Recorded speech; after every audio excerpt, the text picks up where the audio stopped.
High বন্ধুরা, অমিত কিষান চ্যানেলের সকল দর্শককে স্বাগত জানাই। আজকে আপনাদের জন্য নিয়ে এসেছি অল টাইম ম্যাঙ্গো। তো গাছটায় ফল ধরে আছে, আপনারা দেখতেই পাচ্ছেন। গাছটায় ফল মুকুল সারা বছরই পাবেন। কাঁচা ফল পাকতে না পাকতে আবার মুকুল এসে যায়।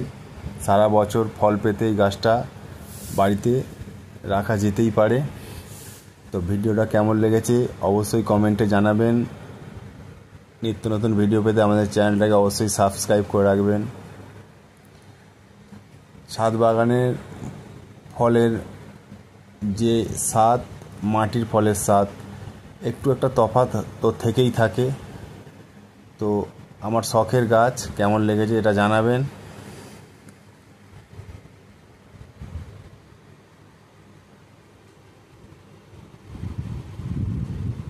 ভিডিওটা দেখার জন্যে সকলকে ধন্যবাদ।